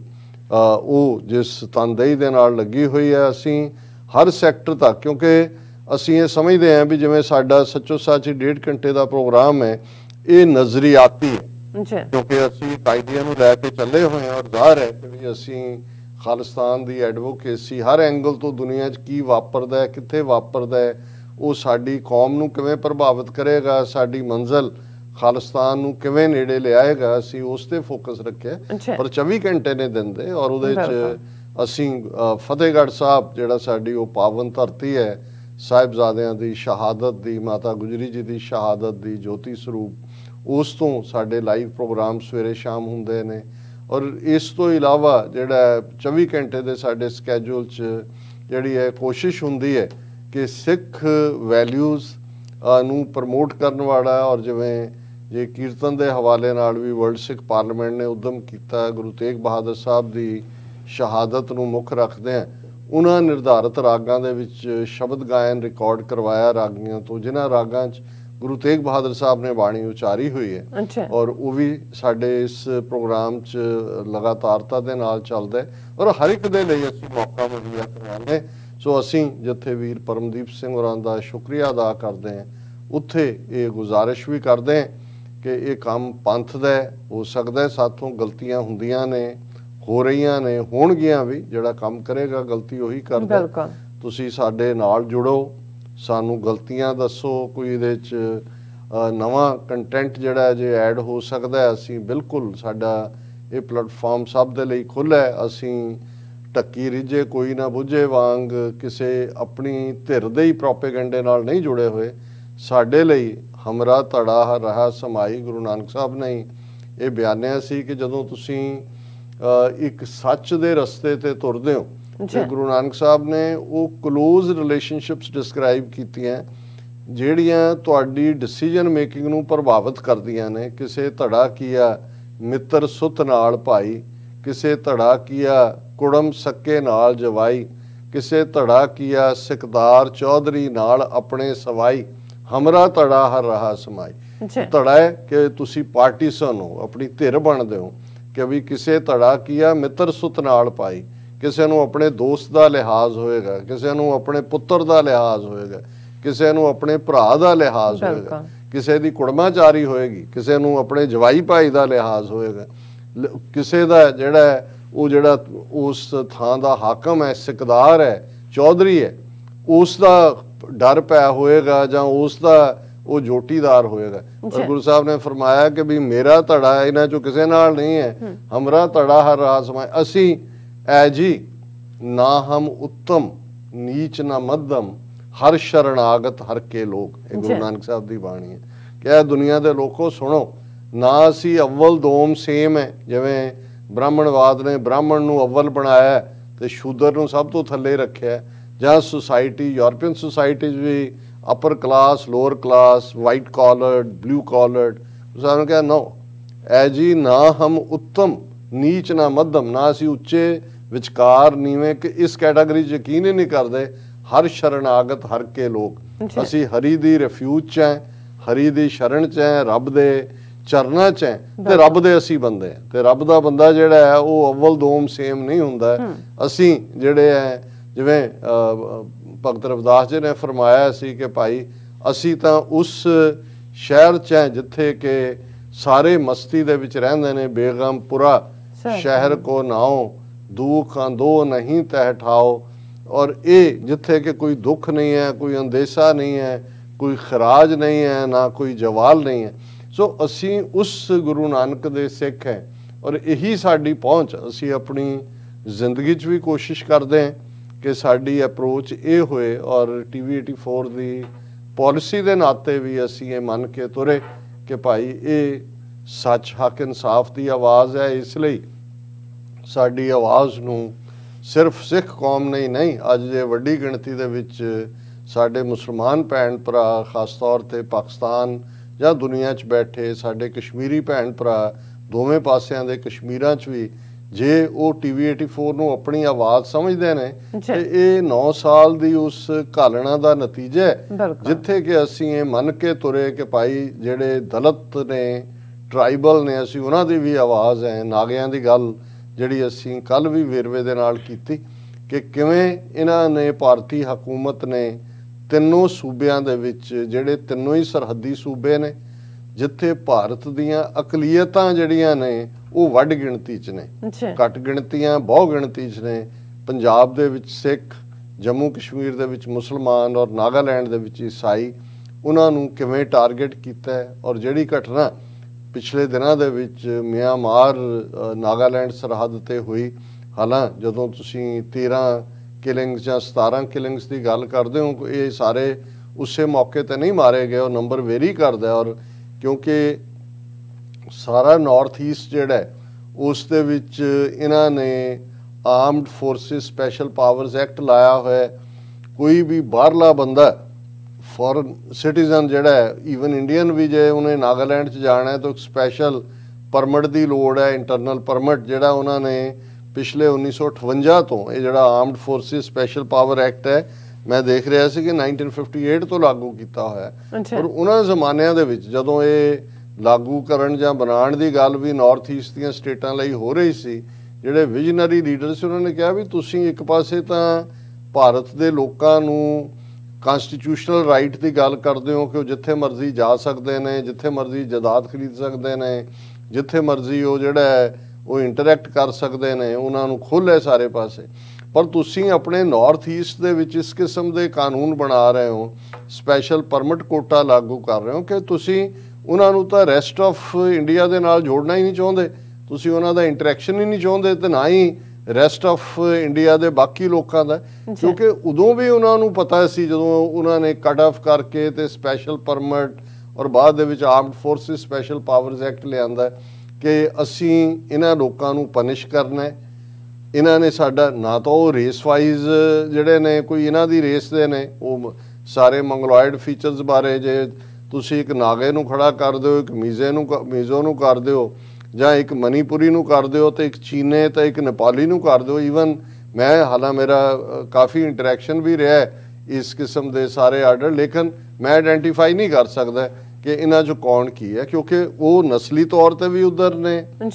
ਕਲਚਰਲੀ ਵੀ ਤਹਿਜ਼ੀਬੀ ਤੌਰ ਦੇ ਉੱਤੇ ਵੀ ਉਹਨਾਂ ਦੀ ਆਪਣੀ ਕਬੀਲਿਆਂ ਦੀ ਤਹਿਜ਼ੀਬ ਹੈ ਖੁਰਾਕ ਵੀ ਉਹਨਾਂ ਦੀ ਆਪਣੀ ਫੇਥ ਸਿਸਟਮ ਵੀ ਉਹਨਾਂ ਦਾ ਆਪਣਾ ਉਹ ਕੋਈ ਹਿੰਦੂ ਦੇਵੀ ਦੇਵਤਿਆਂ ਰਾਮ ਕ੍ਰਿਸ਼ਨ ਕੋ ਬੁੱਤ ਪ੍ਰਸਤ ਕਿਸਮ ਦੇ ਨਹੀਂ ਉਹਨਾਂ 'ਚੋਂ ਕੁਛ ਨੇ ਜਿਨ੍ਹਾਂ ਨੂੰ ਵੈਸਟਰਨ ਜਿਹੜੇ ਨੇ ਉਹ ਪੇਗਨ ਕਹਿਣਗੇ ਕਿ ਆਪਣੀ ਕੁਦਰਤੀ ਜੋ ਉਹਨਾਂ ਦੇ ਨੇਚਰ ਦੇ ਨਾਲ ਜੁੜੇ ਹੋਏ ਲੋਕ ਉਹਨਾਂ ਨੂੰ ਮੰਨਦੇ ਨੇ ਔਰ ਉਹਨਾਂ 'ਚ ਇਹ ਠੀਕ ਹੈ ਕਿ ਅੰਗਰੇਜ਼ੀ ਰਾਜ ਦੇ ਵੇਲੇ ਕ੍ਰਿਸਚੀਅਨ ਖਾਸ ਤੌਰ ਤੇ ਸਾਊਦਰਨ ਬੈਪਟਿਸਟ ਨੇ ਔਰ ਦੂਜਿਆਂ ਨੇ ਉਹਨਾਂ ਦੇ ਵਿੱਚ ਜਾ ਕੇ ਪ੍ਰਚਾਰ ਵੀ ਕੀਤਾ ਉਹਨਾਂ ਨੂੰ ਸਹੂਲਤਾਂ ਵੀ ਦਿੱਤੀਆਂ ਉਹਨਾਂ ਦੀ ਦੇਖਭਾਲ ਦਾ ਕੀਤਾ ਔਰ ਇਹਦਾ ਕਾਰਨ ਹੈ ਕਿ ਉਹਨਾਂ 'ਚੋਂ ਬਹੁਤ ਸਾਰੇ ਜਿਹੜੇ ਨੇ ਉਹ ਨਾਗਾਲੈਂਡ ਹੋਏ ਜਾਂ ਜਿਹੜਾ ਲਾਲ ਡੈਂਗਾ ਦੀ ਸਟੇਟ ਹੈ ਮਿਜ਼ੋਰਮ ਉਹ ਹੋਏ। ਉਹਨਾਂ ਦੇ ਵਿੱਚ ਈਸਾਈ ਪੋਪੂਲੇਸ਼ਨ ਕਾਫੀ ਹੈ, ਰਾਦਰ ਇਹਨਾਂ ਦੋਨਾਂ ਦੇ ਵਿੱਚ ਇੱਕ ਸਟੇਜ ਤੇ ਤਾਂ ਮੈਜੋਰਿਟੀ ਸੀ, ਨਾਗਾਲੈਂਡ 'ਚ ਵੀ ਔਰ ਮਿਜ਼ੋਰਮ 'ਚ ਵੀ। ਔਰ ਇਸ ਸਾਰੇ ਦੇ ਚਲਦੇ ਆ ਔਰ ਉਹ ਬੜੇ ਉਹਨਾਂ ਦਾ ਇੱਕ ਆਪਣੀ ਤਹਿਜ਼ੀਬ ਹੈ। ਔਰ ਇਹੀ ਕਾਰਨ ਹੈ ਕਿ ਜਦੋਂ ਉਹਨਾਂ ਨੇ ਅੰਗਰੇਜ਼ੀ ਤਾਲੀਮ ਵੀ ਹਾਸਲ ਕੀਤੀ ਔਰ ਉਹਨਾਂ ਨੂੰ ਫਿਰ ਇਹ ਨਜ਼ਰ ਆਇਆ ਵੀ ਉਹਨਾਂ ਦੇ ਨਾਲ ਹੋ ਕੀ ਰਿਹਾ। ਔਰ ਇਹੀ ਕਾਰਨ ਸੀ ਕਿ ਨਾਗਿਆਂ ਨੇ ਜੇ 15 ਅਗਸਤ 1947 ਨੂੰ ਭਾਰਤ ਆਪਣਾ ਆਜ਼ਾਦੀ ਦਿਨ ਡਿਕਲੇਅਰ ਕਰਦਾ ਹੈ, ਉਹਨਾਂ ਨੇ 14 ਅਗਸਤ ਨੂੰ ਆਪਣਾ ਆਜ਼ਾਦ ਹੋਣਾ ਐਲਾਨ ਕਰ ਦਿੱਤਾ ਸੀ। ਔਰ ਕੱਲ੍ਹ ਅਸੀਂ ਬਿਆਨਿਆ ਸੀ ਕਿ ਕਿਵੇਂ ਉਹਨਾਂ ਦੀ ਸਟਰਗਲ ਇਹਨਾਂ 72-73 ਸਾਲਾਂ ਤੋਂ ਵੀ ਜ਼ਿਆਦਾ ਵਕਤ ਦੇ ਵਿੱਚ ਕਿਵੇਂ ਉਹ ਆਪਣੇ ਮੌਕਫ ਤੇ ਖੜੇ ਨੇ। ਕਿਵੇਂ ਇੱਕ ਅੰਦਾਜ਼ੇ ਮੁਤਾਬਕ 2 ਲੱਖ ਤੋਂ ਜ਼ਿਆਦਾ ਨਾਗੇ ਜਿਹੜੇ ਨੇ ਭਾਰਤੀ ਫੌਜ ਨੇ, ਕਿਉਂਕਿ ਉਹਨੂੰ ਇਵੇਂ ਕੱਟ ਆਫ ਕੀਤਾ ਹੋਇਆ ਕਿ ਪਤਾ ਹੀ ਨਹੀਂ ਲੱਗਦਾ ਕਿ ਬਾਹਰਲੀ ਦੁਨੀਆ ਨੂੰ ਕਿ ਉੱਥੇ ਹੋ ਕੀ ਹੈ। ਹੁਣ ਵੀ ਭਾਵੇਂ ਇਸ ਘਟਨਾ ਨੂੰ 13 ਮਾਰੇ 17 ਮਾਰੇ ਔਰ ਸਾਰੇ ਨਾਗਾਲੈਂਡ ਦੇ ਵਿੱਚ ਲੋਕਾਂ ਦੀ ਔਰ ਫੌਜ ਦੀ ਝੜਪ ਹੋਈ ਹੈ, ਪੂਰੀ ਖੂਨੀ ਝੜਪਾਂ ਹੋਈਆਂ ਨੇ ਔਰ ਉਹਨਾਂ 'ਚ ਕਿੰਨੇ ਲੋਕ ਮਰੇ ਨੇ, ਕੀ ਵਾਪਰ ਰਿਹਾ ਉਸ ਬਾਰੇ ਕਿਸੇ ਨੂੰ ਕੋਈ ਪਤਾ ਨਹੀਂ ਹੈ, ਕਿਉਂਕਿ ਉਸ ਦੇ ਉੱਤੇ ਫਰਮਲੀ ਭਾਰਤ ਦਾ ਕੰਟਰੋਲ ਹੈ। ਔਰ ਈਵਨ ਇਹ ਜਿਹੜੀ ਘਟਨਾ ਜਿਹਦੇ 'ਚ ਕਿ ਕੋਲ ਮਾਈਨਰ ਮਾਰੇ ਗਏ, ਇਸ ਦੇ ਉੱਤੇ ਜਿਹੜੀ ਈਵਨ ਨਾਗਾਲੈਂਡ ਦੀ ਪੁਲਿਸ, ਔਰ ਇਸ ਗੱਲ ਦਾ ਧਿਆਨ ਰਹੇ ਕਿ ਨਾਗਾਲੈਂਡ ਦੀ ਹਕੂਮਤ ਦੇ ਵਿੱਚ ਵੀ ਬੀਜੇਪੀ ਦੀ ਹਿੱਸੇਦਾਰੀ ਹੈ। ਔਰ ਉਹਦੇ ਜਿਹੜੀ ਪੁਲਿਸ ਰਿਪੋਰਟ ਪਹਿਲੀ ਆਂਦੀ ਹੈ ਉਸ ਦੇ ਵਿੱਚ ਇਹ ਹੈ ਕਿ army made no attempt to identify civilians before shooting, tried to hide bodies report. Or quoting eyewitnesses to top officials have said villagers found the army's special forces trying to hide the bodies of 6 people by wrapping and loading them on a pickup van. ਇਹੀ ਨਹੀਂ ਕਿ ਬੇਗੁਨਾਹ ਨੂੰ ਬਿਨਾਂ warning ਦਿੱਤਿਆਂ ਉਹਨਾਂ ਨੇ ਮੌਤ ਦੇ ਘਾਟ ਉਤਾਰਿਆ, ਫਿਰ ਉਹਨੂੰ ਕਵਰ ਅਪ ਕਰਨ ਦੇ ਲਈ ਜਿਹੜੇ 6 ਵਰਕਰ ਮਾਰੇ ਉਹਨਾਂ ਦੀਆਂ ਬਾਡੀਜ਼ ਰੈਪ ਕਰਕੇ ਜਿਹੜੀਆਂ ਨੇ ਉਹ ਟਰੱਕ ਰਾਹੀਂ ਕਿਸੇ ਹੋਰ ਪਾਸੇ ਖੁਰਦ-ਬੁਰਦ ਕਰਨੀਆਂ ਚਾਹੀਏ। ਔਰ ਇਹ ਰਿਪੋਰਟ ਕਿਸੇ ਖਾਲਿਸਤਾਨੀ ਜਰਨਲਿਸਟ ਦੀ ਨਹੀਂ ਹੈ, ਕਿਸੇ ਕਸ਼ਮੀਰੀ ਜਾਂ ਮੁਸਲਮਾਨ ਜਰਨਲਿਸਟ ਦੀ ਨਹੀਂ ਹੈ। ਸਟੇਟ ਦੇ director general police DGP T John Longkumer ਔਰ ਉਹਨਾਂ ਦਾ ਸਟੇਟ ਕਮਿਸ਼ਨਰ ਰੋਵੀ ਲੈਟਿਓ ਮੌਰ ਉਹਨਾਂ ਨੇ ਕਿਹਾ, ਔਰ ਉਹਨਾਂ ਨੇ ਆਈ ਵਿਟਨੈਸਿਸ ਨੂੰ ਕੋਟ ਕੀਤਾ ਕਿ ਕਿਵੇਂ ਉਹਨਾਂ ਨੇ ਈਵਨ ਜਿਨ੍ਹਾਂ ਨੂੰ ਮਾਰਿਆ ਉਹਨਾਂ ਦੀਆਂ ਲਾਸ਼ਾਂ ਵੀ ਖੁਰਦ-ਬੁਰਦ ਕਰਨ ਦੀ ਕੋਸ਼ਿਸ਼ ਕੀਤੀ ਔਰ ਮੁੜ ਕੇ ਡਿਨਾਈਲ 'ਚ ਇਹਨਾਂ ਨੇ ਹੋਣਾ ਸੀ ਕਿ ਜੀ ਐਸਾ ਤਾਂ ਕੁਛ ਵੀ ਨਹੀਂ ਹੋਇਆ। ਔਰ ਇਸ ਸਾਰੇ ਦੇ ਚਲਦੇ ਆ ਅਸੀਂ ਇਹ ਦੇਖਦੇ ਹਾਂ ਵੀ ਨਾਗਾਲੈਂਡ ਪੂਰੀ ਤਰ੍ਹਾਂ ਇਸ ਵੇਲੇ ਟੈਂਸ ਹੈ, ਕੁਛ ਨਾ ਕੁਛ ਉੱਥੇ ਚੱਲ ਰਿਹਾ। ਖਬਰ ਹਾਲਾਂ ਇਹ ਕਿਹਾ ਜਾ ਰਿਹਾ ਕਿ ਨਾਗਾਲੈਂਡ ਟੈਂਸ ਬਟ ਕਾਮ, state cabinet calls of Hornbill festival, wants repeal of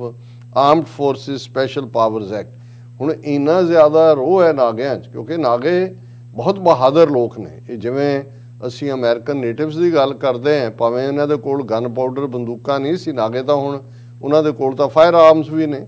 ਜਿਵੇਂ ਇਹ ਲੜੇ ਇਸੇ ਤਰ੍ਹਾਂ ਨਾਗਿਆਂ ਨੇ 70-75 ਉਸ ਤੋਂ ਪਹਿਲਾਂ ਵੀ ਉਹ ਬ੍ਰਿਟਿਸ਼ ਦੇ ਖਿਲਾਫ ਵੀ ਲੜਦੇ ਰਹੇ। ਔਰ ਹਾਲਾਂ ਜਦੋਂ ਕਿ ਜਾਪਾਨੀ ਫੌਜ ਬਰਮਾ ਦੇ ਵਿੱਚ ਦਾਖਲ, ਮਿਆਂਮਾਰ ਦਾ ਪਹਿਲਾ ਨਾਮ ਬਰਮਾ ਸੀ, ਔਰ ਉਦੋਂ ਕੁਛ ਨਾਗਿਆਂ ਦੇ ਕਬੀਲੇ ਤਾਂ ਬ੍ਰਿਟਿਸ਼ ਸਾਈਡ ਵੱਲ ਆ ਗਏ, ਲੇਕਿਨ ਕੁਛ ਨੂੰ ਇਹ ਲੱਗਦਾ ਸੀ ਕਿ ਵੀ ਇਹ ਮੌਕਾ ਹੈ ਕਿ ਬ੍ਰਿਟਿਸ਼ ਤੋਂ ਅਸੀਂ ਆਜ਼ਾਦ ਹੋਣਾ ਹੈ, ਉਹ ਉਹਨਾਂ ਨੇ ਜਾਪਾਨੀਆਂ ਦਾ ਸਾਥ ਵੀ ਦਿੱਤਾ। ਸੋ ਇਹ ਜਿਹਨੂੰ ਜਿਵੇਂ ਅਸੀਂ ਪਸ਼ਤੂਨ ਕਬੀਲਿਆਂ ਬਾਰੇ ਗੱਲ ਕਰਦੇ ਹਾਂ, ਜਿਨ੍ਹਾਂ ਬਾਰੇ ਚਰਚਲ ਨੇ ਕਿਹਾ ਸੀ ਕਿ ਫੀਅਰਸਲੀ ਇੰਡੀਪੈਂਡੈਂਟ, ਔਰ ਅਸੀਂ ਇਹ ਦੇਖਿਆ ਕਿ ਉਹ ਫੀਅਰਸਲੀ ਇੰਡੀਪੈਂਡੈਂਟ ਲੋਕਾਂ ਨੇ ਪਿਛਲੇ 40 ਸਾਲਾਂ ਦੇ ਵਿੱਚ 1979 ਤੋਂ 1990 ਤੱਕ ਤੇ ਫਿਰ 2001 ਤੋਂ 2021 ਤੱਕ ਪਹੁੰਚਦੇ ਆ ਕਿਵੇਂ ਦੋ ਪਾਵਰਫੁਲ ਸੋਵੀਅਤ ਯੂਨੀਅਨ ਔਰ ਅਮਰੀਕਾ ਨੈਟੋ ਫੋਰਸਿਸ ਦਾ ਮੁਕਾਬਲਾ ਕਰਕੇ ਉਹਨਾਂ ਨੇ ਆਪਣੀ ਆਜ਼ਾਦ ਫੀਅਰਸਲੀ ਇੰਡੀਪੈਂਡੈਂਟ ਕਰੈਕਟਰ ਨੂੰ ਕਾਇਮ ਰੱਖਿਆ। ਇਸੇ ਤਰ੍ਹਾਂ ਨਾਗਿਆਂ ਨੇ ਔਰ ਜਿਹੜੇ ਲੋਕ ਜੰਗਜੂ ਹੁੰਦੇ ਨੇ, ਸ਼ਿਵਲਰਸ ਹੁੰਦੇ ਨੇ, ਉਹ ਇਨਸਾਫ ਪਸੰਦ ਵੀ, ਉਹ ਅਜਾਈਂ ਖੂਨ ਨਹੀਂ ਡੋਲਣਾ ਚਾਹੁੰਦੇ। ਹੁਣ 1997 ਤੋਂ ਜਿਹੜਾ ਪੈਕਟ ਇਹਨਾਂ ਨੇ ਨਾਗਿਆਂ ਨਾਲ ਸਾਈਨ ਕੀਤਾ ਹੋਇਆ ਨੈਗੋਸ਼ੀਏਸ਼ਨ ਤੋਂ ਬਾਅਦ, ਉਹ ਅੜੇ ਹੋਏ ਨੇ ਕਿ ਭਾਈ ਤੁਹਾਡੀ ਜਦੋਂ ਅਸੀਂ ਗੱਲਬਾਤ ਸ਼ੁਰੂ ਕੀਤੀ ਅਸੀਂ ਤੁਹਾਨੂੰ ਦੱਸਿਆ ਸੀ ਕਿ ਭਾਈ ਠੀਕ ਹੈ ਅਸੀਂ ਤੁਹਾਡੇ ਨਾਲ ਇੰਡੀਅਨ ਸਟੇਟ ਨਾਲ ਮਾੜੀ ਮੋਟੀ ਕੋਆਰਡੀਨੇਸ਼ਨ ਰੱਖ ਲਾਂਗੇ, ਪਰ ਸਾਡਾ ਕਨਸਟੀਟਿਊਸ਼ਨ ਵੀ ਆਪਣਾ ਹੋਏਗਾ, ਸਾਡਾ ਫਲੈਗ ਵੀ ਆਪਣਾ ਹੋਏਗਾ, ਸਾਡਾ ਨੈਸ਼ਨਲ ਸੌਂਗ ਵੀ ਵੱਖਰਾ ਹੋਏਗਾ। ਸੋ ਉਹਨਾਂ ਨੂੰ ਗੱਲਬਾਤ 'ਚ ਉਲਝਾ ਕੇ ਉਹਨਾਂ ਦੇ ਹੋਰ ਧੜਿਆਂ ਨੂੰ ਆਪਸ ਵਿੱਚ ਡਿਵਾਈਡ ਕਰਨ ਦੀ ਖੇਡ ਰਹੇ ਨੇ। ਰਵੀ ਨਾਂ ਦਾ ਬੰਦਾ ਜਿਹੜਾ ਇਹਨਾਂ ਨੇ ਬਾਅਦ 'ਚ ਗਵਰਨਰ ਵੀ ਲਾਇਆ, ਉਹਨਾਂ ਦੀ ਫੋਰਨ ਸਰਵਿਸ ਦਾ ਸੀ, ਉਹਨੂੰ ਤਾਂ ਉਹਨਾਂ ਨੇ ਇੱਥੋਂ ਕਢਵਾਇਆ ਗਵਰਨਰ ਦੇ ਤੌਰ 'ਤੇ, ਤੇ ਨਵਾਂ ਉਹਨਾਂ ਨੇ ਨਾਗਿਆਂ ਨੇ ਜਿਨ੍ਹਾਂ ਦੇ ਨਾਲ ਮੁਆਵੀ ਗਰੁੱਪ ਜਿਨ੍ਹਾਂ ਨਾਲ ਗੱਲਬਾਤ ਚੱਲ ਰਹੀ ਸੀ। ਸੋ ਇਸ ਸਾਰੇ ਦੇ ਚੱਲਦੇ ਆ ਇੱਕ ਪਾਸੇ ਅਸੀਂ ਦੇਖ ਰਹੇ ਹਾਂ ਕਿ ਹੁਣ ਜਿਹੜੀ ਇੱਕ ਸਭ ਤੋਂ ਇੰਟੈਂਸਿਟੀ ਦੇ ਨਾਲ ਮੰਗ ਉੱਠ ਰਹੀ ਹੈ ਉਹ ਹੈ ਕਿ armed forces special powers act ਖਤਮ ਕਰੋ। ਜਿਵੇਂ ਅਸੀਂ ਕੱਲ ਵੀ ਦੱਸਿਆ ਸੀ ਕਿ ਇਸ ਐਕਟ ਦੇ ਤਹਿਤ ਕੋਈ ਜ਼ਿੰਮੇਵਾਰ ਫੌਜੀ ਜਾਂ ਪੁਲਸੀਆ ਜਾਂ ਅਸਾਮ ਰਾਈਫਲ, ਜਿਵੇਂ ਉੱਥੇ ਉਹਨਾਂ ਨੇ ਉਹ ਫੌਜ ਦੀ ਬ੍ਰਾਂਚ ਹੀ ਹੈ ਖੜੀ ਕੀਤੀ ਹੋਈ ਹੈ, ਉਹਨੂੰ ਜਵਾਬਦੇਹ ਨਹੀਂ ਬਣਾਇਆ ਜਾ ਸਕਦਾ। ਜਿਹਨੂੰ ਮਰਜ਼ੀ ਉਹ ਮਾਰ ਦੇ, ਜਿਹਨੂੰ ਮਰਜ਼ੀ ਉਹ ਜਿਹਦੇ ਨਾਲ ਮਰਜ਼ੀ ਰੇਪ ਕਰੇ, ਜਿੰਨੇ ਮਰਜ਼ੀ ਉਹ ਪਿੰਡਾਂ ਨੂੰ ਅੱਗ ਲਾ ਦੇ ਜੋ। ਔਰ ਇਹੀ armed forces special powers act Kashmir ਵਾਦੀ ਦੇ ਵਿੱਚ ਵੀ ਹੈ। ਇਹੀ ਜਿਹੜਾ ਹੈ ਉਹ ਮਨੀਪੁਰ ਔਰ ਦੂਸਰੇ 'ਚ ਵੀ ਹੈ, ਜਿਹਦਾ ਅਸੀਂ ਜ਼ਿਕਰ ਕੀਤਾ ਸੀ ਕਿ ਕਿਵੇਂ ਸ਼ਰਮਿਲਾ ਨਾਂ ਦੀ ਉਸ ਬੀਬੀ ਨੇ ਉਸ ਦੇ ਲਈ ਕਿੰਨੇ ਵਰੇ ਜਿਹੜਾ ਉਹ ਛੱਡਿਆ, ਲੇਕਿਨ ਉਹ ਅੱਜ ਵੀ ਕਾਇਮ ਹੈ। ਔਰ ਜੇ ਇਸ ਪੀਰੀਅਡ 'ਚ ਘੱਟੋ ਘੱਟ ਇਹ ਰਿਪੀਲ ਹੋ ਜਾਂਦਾ ਹੈ ਔਰ ਫਿਰ ਤੁਸੀਂ ਦੇਖੋਗੇ ਕਿ ਵੀ ਉਸ ਨਾਰਥ ਈਸਟ ਦੇ ਵਿੱਚ ਕਿਵੇਂ ਆਜ਼ਾਦੀ ਲਹਿਰਾਂ ਜਿਹੜੇ ਕਿ ਲੋਕ ਇਹਨਾਂ ਨੇ ਉੱਥੇ ਫੌਜ ਰੱਖ ਕੇ ਦਬਾਏ ਹੋਏ ਨੇ, ਉਹ ਦੱਸਣਗੇ ਕਿ ਫੌਜ ਨੇ ਇਹਨਾਂ ਸਾਰੇ ਦਹਾਕਿਆਂ ਦੇ ਵਿੱਚ ਕਿੰਨੇ ਜ਼ੁਲਮ ਕੀਤੇ ਨੇ। ਔਰ ਇਸ ਸਾਰੇ ਦੇ ਚਲਦੇ ਆ ਇਸ ਵੇਲੇ ਭਾਰਤ ਦਾ ਜਨਾਜ਼ਾ ਤਾਂ ਨਿਕਲ ਰਿਹਾ ਇੰਟਰਨੈਸ਼ਨਲੀ, ਉੱਪਰੋਂ ਓਮਿਕਰੋਨ ਜਿਹੜਾ ਹੈ ਉਸ ਦੀ ਵੀ ਤੇਜ਼ੀ ਦੇ ਨਾਲ ਜਿਹੜੀ ਵੱਧਦੀ ਗਿਣਤੀ ਹੈ ਮਰੀਜ਼ਾਂ ਦੀ, ਉਹਦਾ ਨਤੀਜਾ ਹੈ ਕਿ ਪਿਛਲੇ 2 ਦਿਨਾਂ ਤੋਂ ਭਾਰਤ ਦੀ ਇਕੋਨਮੀ ਉਹ ਬੜਾ ਜਿਹਨੂੰ ਕਹਿੰਦੇ ਨੇ ਕਿ ਨੋਜ਼ ਡਾਈਵ ਪਲੰਜ ਲੈ ਰਹੀ ਹੈ। ਸੈਂਸੈਕਸ ਜਿਹੜਾ ਹੈ ਉਹ 1949 ਪੁਆਇੰਟ ਜਿਹੜਾ ਹੈ ਉਹ ਥੱਲੇ ਗਿਆ ਓਮਿਕਰੋਨ ਸਪਰੈਡ ਕਰਕੇ। ਔਰ ਇਹ ਪਿਛਲੇ 2 ਦਿਨਾਂ ਦੇ ਵਿੱਚ ਜਿਹੜਾ ਲੋਕ ਇਹਦਾ ਜਾਣਾ 3 ਮਹੀਨੇ ਦਾ, ਜਦੋਂ ਕਿ ਕਹਿ ਰਹੇ ਸੀ ਜੀ ਅਸੀਂ ਰਿਕਵਰ ਹੋ ਰਹੇ ਹਾਂ, 3 ਮਹੀਨੇ 'ਚ ਸਭ ਤੋਂ ਲੋ ਬਾਕੀਆਂ ਦਾ ਵੀ ਹੈ ਵੀ ਕਿਹਦਾ ਕੀ ਗਿਆ, ਨਿਫਟੀ ਕਿੱਥੇ ਹੈ। ਔਰ ਦੂਸਰਾ ਇਹ ਮੇਰਾ ਵੈਸੇ ਇੰਟਰਸਟ ਵੀ ਨਹੀਂ ਹੁੰਦਾ, ਪਰ ਮੈਂ ਇਹ ਦੱਸਦੇ ਹਾਂ ਕਿ ਭਾਈ ਇੱਕ ਪਾਸੇ ਓਮਿਕਰੋਨ ਨੇ ਫਿਰ ਭਾਰਤ ਦੇ ਵਿੱਚ ਪੂਰੀ ਜ਼ੋਰਦਾਰ ਦਸਤਕ ਦਿੱਤੀ ਹੈ। ਉੱਥੇ ਇਹ ਨਾਗਾਲੈਂਡ ਦੀ ਸਿਚੁਏਸ਼ਨ ਨੇ ਭਾਰਤ ਦਾ ਇਹ ਭਰਮ ਵੀ ਖੋਲ੍ਹ ਦਿੱਤਾ ਹੈ ਕਿ ਭਾਈ ਇਹ ਬੜਾ ਭਾਰਤ ਜਿਹੜਾ ਹੈ ਉਹ ਅਖੰਡ ਭਾਰਤ ਤੇ ਫਲਾਣਾ, ਕਿਉਂਕਿ ਆਲਰੇਡੀ ਰੈਫਰੈਂਡਮ 2020 ਦੀ ਮੁਹਿੰਮ ਨੇ ਗਲੋਬਲੀ ਉਹ ਬੇਸ਼ੱਕ ਯੂਕੇ ਤੋਂ 31 ਅਕਤੂਬਰ ਨੂੰ ਸ਼ੁਰੂ ਹੋਈ, 5 ਥਾਵਾਂ ਤੇ ਯੂਕੇ 'ਚ ਚੱਲੀ ਹੈ ਔਰ ਹੁਣ 10 ਅਕਤੂਬਰ ਨੂੰ ਜਨੀਵਾ ਸਵਿਟਜ਼ਰਲੈਂਡ ਦੇ ਵਿੱਚ ਜਿੱਥੇ UN ਹਿਊਮਨ ਰਾਈਟਸ ਹੈੱਡਕੁਆਰਟਰ ਹੈ ਇਸ ਦਾ ਬੂਥ ਲੱਗਣਾ ਹੈ। ਔਰ ਅੱਜ ਹੀ ਮੇਰਾ ਇੱਕ interview voice of south Asia ਤੇ ਸੀ, ਬੀਤੇ ਕੱਲ ਪਬਲਿਕ TV ਚੈਨਲ ਲਾਹੌਰ ਉਹਨਾਂ ਦੇ ਨਾਲ ਸੀ। ਆਉਣ ਵਾਲੇ ਪੀਰੀਅਡ 'ਚ ਅਸੀਂ ਉਹ ਲਿੰਕ ਸ਼ੇਅਰ ਵੀ ਕਰਾਂਗੇ। ਸੋ ਹਰ ਇੱਕ ਦੀ ਇਹ ਦਿਲਚਸਪੀ ਵੀ ਹੈ ਕਿ ਵੀ ਇਹ ਜਿਹੜੀ ਤਬਦੀਲੀ ਕਿਸਾਨ ਕਾਨੂੰਨਾਂ ਦਾ ਵਾਪਸ ਲੈਣਾ, ਗੁਰੂ ਨਾਨਕ ਸਾਹਿਬ ਦੇ ਪ੍ਰਕਾਸ਼ ਪੁਰਬ ਤੇ ਸਿੱਖ ਡਾਇਸਪੋਰਾ ਦਾ ਮਸਲ, ਔਰ ਇਸ ਸਾਰੇ ਦੇ ਨਾਲ ਕਸ਼ਮੀਰੀਆਂ ਜਿਵੇਂ ਅਸੀਂ ਗੱਲ ਕੀਤੀ ਸੀ, ਫਾਰੂਕ ਅਬਦੁੱਲਾ ਨੇ ਕਿਹਾ ਵੀ ਸਾਨੂੰ ਇਹ ਪਹੁੰਚ ਲੈਣੀ ਪਏਗੀ ਇਹ ਆਰਟੀਕਲ 370 ਔਰ 35A ਵਾਪਸ ਲਿਆਉਣ ਲਈ। ਹੁਣ ਮਹਿਬੂਬਾ ਮੁਫਤੀ ਜਿਹੜੀ ਹੈ ਉਹ ਦਿੱਲੀ ਪਹੁੰਚੀ ਹੈ, ਉਹਨੇ ਵਿਮਨ ਪ੍ਰੈਸ ਕਲੱਬ ਨੂੰ ਐਡਰੈਸ ਵੀ ਕੀਤਾ ਔਰ ਜੰਤਰ ਮੰਤਰ ਦੇ ਉੱਤੇ ਜਿਹੜਾ ਪ੍ਰੋਟੈਸਟ ਵੀ ਕੀਤਾ ਔਰ ਉਹਨੇ ਕਿਹਾ ਜੀ ਇਹ ਤਾਂ ਇੱਕ ਲੈਬੋਰਟਰੀ ਬਣਾ ਦਿੱਤਾ ਹੈ ਕਸ਼ਮੀਰ ਨੂੰ ਔਰ ਇਹ ਗੋਡਸੇ ਦਾ ਇੰਡੀਆ। ਹੁਣ ਇਹ ਜਿਹੜੀ ਸਿੱਖ ਲਹਿਰ ਦੀ ਜਿੱਤ ਹੈ ਕਿਸਾਨ ਅੰਦੋਲਨ ਦੇ ਰੂਪ 'ਚ, ਜਿਸ ਦੇ ਪਿੱਛੇ ਅਗੇਨ ਡਾਇਸਪੋਰਾ ਖਾਲਿਸਤਾਨ ਦੀ ਮੂਵਮੈਂਟ ਹੈ। ਔਰ ਨਾਗਾਲੈਂਡ ਦੇ ਵਿੱਚ ਇਹ ਆਲ ਆਫ ਏ ਸਡਨ ਜਿਹੜੀ ਇੱਕ ਘਟਨਾ, ਹਾਲਾਂਕਿ ਜਿਵੇਂ ਮੈਂ ਕਿਹਾ ਵੀ ਇਹਨਾਂ ਨੇ ਤਾਂ ਲੱਖਾਂ ਨਾਗੇ ਮਾਰੇ ਨੇ ਇਹਨਾਂ 70 ਸਾਲਾਂ 'ਚ, ਲੇਕਿਨ ਕਈ ਵਾਰ ਉਹ ਜਿਹੜਾ ਸਿਮਰਿੰਗ ਐਂਗਰ ਹੁੰਦਾ ਉਹ ਇੱਕ ਅੱਧੀ ਘਟਨਾ ਜਿਹੜੀ ਆ ਉਸ ਨੂੰ ਸਾਹਮਣੇ ਲਿਆਂਦੀ ਹੈ। ਔਰ ਇਸ ਨੂੰ ਜਦੋਂ ਹੁਣ ਅਸੀਂ ਹਰ ਗੱਲ ਨੂੰ ਦੇਖਦੇ ਹਾਂ ਕਿ ਕਿਸ ਕੌਂਟੈਕਸਟ ਦੇਖਿਆ ਜਾਏ, ਜੇ ਅਸੀਂ ਚਾਈਨਾ ਦੇ ਕੌਂਟੈਕਸਟ ਦੇਖਦੇ ਹਾਂ ਔਰ ਸੋਸ਼ਲ ਮੀਡੀਆ ਤੇ ਦੇਖਦੇ ਹਾਂ ਤੇ ਫਿਰ ਇਸ 'ਚ ਕੋਈ ਦੋ ਰਾਵਾਂ ਨਹੀਂ ਨੇ ਕਿ ਚਾਈਨਾ ਦਾ ਕਿੰਨਾ ਇੰਟਰਸਟ ਹੈ ਉਸ ਖਿੱਤੇ ਦੇ ਵਿੱਚ, ਭਾਰਤ ਦੀਆਂ ਡਿਵੈਲਪਮੈਂਟਸ ਤੇ ਉਹਨਾਂ ਦੀ ਕਿੰਨੀ ਪੈਣੀ ਅੱਖ ਹੈ ਔਰ ਕਿਵੇਂ ਹੁਣ ਤੱਕ ਚਾਈਨਾ ਕਦੇ ਵੀ ਉਹ ਨਾਰਥ ਈਸਟ ਕੀ ਹੋ ਰਿਹਾ ਹੈ ਜਾਂ ਖਾਲਿਸਤਾਨ 'ਚ ਕੀ ਹੋਇਆ ਜਾਂ ਕਸ਼ਮੀਰ 'ਚ ਉਹਨਾਂ ਦੀ ਕਦੇ ਵੀ ਜਿਹੜੇ ਉਹਨਾਂ ਦੇ ਆਫੀਸ਼ੀਅਲ ਕਮਿਊਨਿਸਟ ਪਾਰਟੀ ਦੇ ਪੀਪਲਸ ਡੇਲੀ ਹੈ ਜਾਂ ਦੂਸਰੇ ਨੇ ਉਹਨਾਂ 'ਚ ਤੁਹਾਨੂੰ ਕੁਛ ਨਹੀਂ ਸੀ ਮਿਲਦਾ। ਪਰ ਹੁਣ ਇਸ ਇੱਕ ਘਟਨਾ ਤੋਂ ਬਾਅਦ ਸਾਰਾ ਉਹਨਾਂ ਦਾ ਸੋਸ਼ਲ ਮੀਡੀਆ ਹੈਂਡਲ ਵੀ, ਉਹਨਾਂ ਦੇ ਆਫੀਸ਼ੀਅਲ ਨਿਊਜ਼ਪੇਪਰਸ ਵੀ ਔਰ ਗਲੋਬਲੀ ਵੀ ਜਿਹੜਾ ਸੋਸ਼ਲ ਮੀਡੀਆ ਦੇ ਉੱਤੇ ਜਿਹੜੇ ਕੁਛ ਹੈਸ਼ਟੈਗ ਟ੍ਰੈਂਡ ਕੀਤੇ ਗਏ, ਜਿਹੜਾ ਇੱਕ ਦੇ ਵਿੱਚ ਤਾਂ 10 ਕਰੋੜ ਤੋਂ ਜ਼ਿਆਦਾ ਜਿਹੜੇ ਨੇ ਉਹ ਰੀਟਵੀਟ ਹੋਏ। ਪਰ ਇਹ ਪੁੱਛਿਆ ਜਾ ਰਿਹਾ ਹੈ ਕਿ ਭਾਈ America, European Union, UN on the drop of a hat ਕਿਤੇ ਕੋਈ ਘਟਨਾ ਹੁੰਦੀ ਹੈ ਇਹ ਸਟੇਟਮੈਂਟਾਂ ਜਾਰੀ ਕਰਦੇ ਨੇ, ਕੰਡੈਮ ਕਰਦੇ ਨੇ। ਇਹ ਵੀ ਪੁੱਛਿਆ ਜਾ ਰਿਹਾ ਕਿ ਵੀ ਇਹੀ ਕਿਲਿੰਗਸ ਜੇ ਬੀਜਿੰਗ 'ਚ ਹੋਈਆਂ ਹੁੰਦੀਆਂ, ਸ਼ੰਘਾਈ 'ਚ ਹੋਈਆਂ ਹੁੰਦੀਆਂ, ਰਾਵਲਪਿੰਡੀ 'ਚ ਹੋਈਆਂ ਹੁੰਦੀਆਂ ਜਾਂ ਅਫਗਾਨ ਬਾਰਡਰ 'ਤੇ ਹੋਈਆਂ ਹੁੰਦੀਆਂ ਤੇ ਫਿਰ ਕਿਵੇਂ ਜਿਹੜਾ ਉਹ ਛਾਲਾ ਮਾਰ ਕੇ ਇਹਨਾਂ ਸਾਰਿਆਂ ਨੇ ਰਿਐਕਟ ਕਰਨਾ ਸੀ। ਵੀ ਕਿਉਂ ਨਹੀਂ ਆਨਸਰੇਬਲ ਬਣਾਇਆ ਜਾ ਰਿਹਾ ਇੰਡੀਆ ਨੂੰ? ਇੰਡੀਅਨ ਸਟੇਟ, ਤੁਹਾਡੀ ਜਮਹੂਰੀਅਤ ਜਿਹੜੀ ਹੈ ਉਹ ਇਸ ਕਿਸਮ ਦਾ ਜਿਹੜਾ ਕੋਲਡ ਬਲੱਡਡ ਮਰਡਰ ਕੀਤਾ ਜਾ ਰਿਹਾ। ਔਰ BBC ਦੀ ਇਹਦੇ ਤੇ ਇੱਕ ਪੂਰੀ ਸਟੋਰੀ ਹੈ ਕਿ ਭਾਈ ਇਸ ਨੂੰ ਕਿਵੇਂ ਨਾਗਾਲੈਂਡ ਫਾਇਰਿੰਗ ਦੇ ਤੋਂ ਬਾਅਦ ਇੰਡੀਅਨ ਆਰਮੀ ਬਾਰੇ ਕੀ ਚੱਲ ਰਿਹਾ ਚੀਨੀ ਮੀਡੀਆ 'ਚ ਵੀ, ਔਰ ਕਿਵੇਂ ਇਸ ਨੂੰ ਜਿਹੜਾ ਉਹ ਇਨਸਾਨੀ ਕਤਲ ਦੇ ਤੌਰ ਦੇ ਉੱਤੇ ਦੇਖਿਆ ਜਾ ਰਿਹਾ। ਔਰ ਇਹ ਕਿਉਂਕਿ ਮੌਕੇ ਦੇ ਉੱਤੇ 13 ਬੰਦਿਆਂ ਦੇ ਮਾਰੇ ਜਾਣ ਦੀ ਗੱਲ ਪੀਪਲਸ ਡੇਲੀ ਨੇ ਇਸ ਦੇ ਉੱਤੇ ਬੜੀ ਡੀਟੇਲ ਦੇ ਨਾਲ ਕਿਹਾ, ਕਿਉਂਕਿ ਇਹੀ ਚੀਨ ਦੀ ਕਮਿਊਨਿਸਟ ਪਾਰਟੀ ਦਾ ਮੇਨ ਪੇਪਰ ਹੈ। ਔਰ ਦੂਸਰਾ ਨਿਊਜ਼ ਐਗਰੀਗੇਟਰ ਸਾਹੂ ਹੈ, ਉਹਨਾਂ ਨੇ ਇਸ ਦੀ ਜਿਹੜੀ ਉਹਨਾਂ ਦੀ ਅਫੀਸ਼ੀਅਲ ਨਿਊਜ਼ ਏਜੰਸੀ ਹੈ ਸ਼ਿਨਹੁਆ ਨਿਊਜ਼ ਏਜੰਸੀ, ਉਹਦੇ ਹਵਾਲੇ ਨਾਲ ਇਸ ਖਬਰੇ ਦੀ ਡਿਟੇਲ ਦਿੱਤੀ ਹੈ। ਔਰ ਉਹਨਾਂ 'ਚ ਨੇ ਇਕੱਲਾ ਇਹ ਨਹੀਂ ਬਾਰਡਰ ਤੇ ਮਾਰੇ, ਉਹਨਾਂ ਨੇ ਵੇਰਵੇ ਦਿੱਤੇ ਨੇ ਕਿ ਕਿਵੇਂ ਇਸ ਘਟਨਾ ਤੋਂ ਬਾਅਦ ਨਾਗਾਲੈਂਡ ਭਰ ਦੇ ਵਿੱਚ ਭਾਰਤੀ ਫੌਜ ਔਰ ਦੂਸਰੇ ਲੋਕਾਂ ਦੇ ਵਿੱਚ ਝੜਪਾਂ ਹੋਈਆਂ, ਔਰ ਕਿਵੇਂ ਕਿੰਨੇ ਲੋਕ ਅੱਗੋਂ ਮਰੇ ਔਰ ਜ਼ਖਮੀ ਹੋਏ। ਔਰ ਇਸ ਨੂੰ ਈਵਨ ਚਾਈਨਾ ਦੀ ਜਿਹੜਾ ਗਵਰਨਮੈਂਟਲ ਚੈਨਲ ਹੈ ਚਾਈਨਾ ਸੈਂਟਰਲ ਟੈਲੀਵਿਜ਼ਨ ਔਰ ਉਹਨਾਂ ਦਾ ਨਿਊਜ਼ ਪੋਰਟਲ ਸਿਨਾ,